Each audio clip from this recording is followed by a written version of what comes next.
सर्दियों में जब टेम्परेचर कम होता है तो प्लांट्स ग्रो नहीं कर पाते, तो हम इसी कॉन्सेप्ट को यूज करते हुए प्लांट्स को एक ग्लास के शेल्टर में रखते हैं।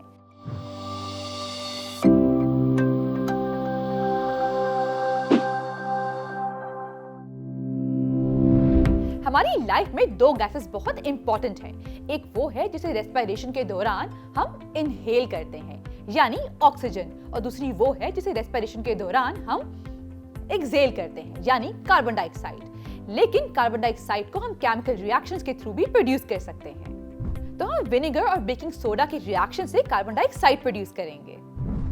ये मेरे पास विनेगर है। इस विनेगर को फ्लास्क में ऐड करते हैं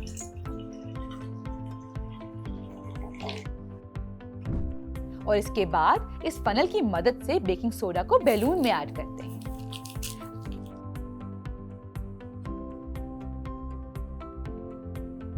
अब इस बेकिंग सोडा से भरे इस बैलून को फ्लास्क से अटैच कर देते हैं। तो जैसे ही मैंने बेकिंग सोडा को विनेगर में ऐड किया तो फौरन से केमिकल रिएक्शन स्टार्ट हो गया, जिसके नतीजे में एक गैस प्रोड्यूस हो रही है।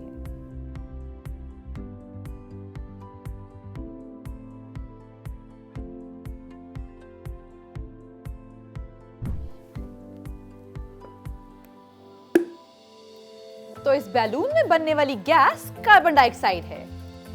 ऑल्दो ये दोनों गैसेस रेस्पिरेशन के प्रोसेस में इन्वॉल्व हैं, मगर इनकी प्रॉपर्टीज एक दूसरे से बहुत मुख्तलिफ हैं। जमीन के गिर्द गैसेस का एक इन्वेलप मौजूद है जिसे एटमॉस्फेयर कहते हैं। एटमॉस्फेयर में बहुत सी गैसेस हैं जिनमें से एक गैस कार्बन डाइऑक्साइड है। अगर एटमॉस्फेयर ना होता तो सूरज से आने वाली हीट हमारी जमीन से टकराकर वापस स्पेस में चली जाती, जिसके नतीजे में अर्थ का टेम्परेचर कम हो जाता और लाइफ पॉसिबल नहीं होती। पर थैंक गॉड हमारे एटमॉस्फेयर में कार्बन डाइऑक्साइड प्रेजेंट है।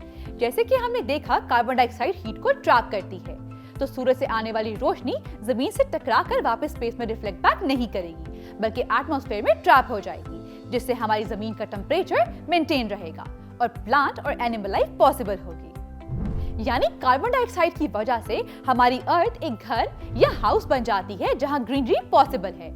इसीलिए कार्बन डाइऑक्साइड को ग्रीन हाउस गैस भी कहते हैं।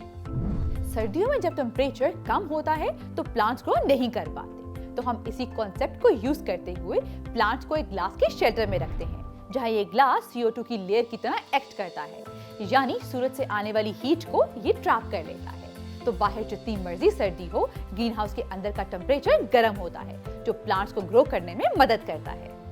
As we all know, excess of everything is bad. So our earth also needs a balance of greenhouse gases. इसीलिए हमें फैक्ट्रियों और गाड़ियों से होने वाली कार्बन डाइऑक्साइड एमिशन को कंट्रोल करना होगा, क्योंकि अगर अर्थ का टेम्परेचर कंटिन्यूअसली राइज करता रहा तो ये लगातार ग्लेशियर्स के मेल्ट होने से सैलाब का बायस बन सकता है।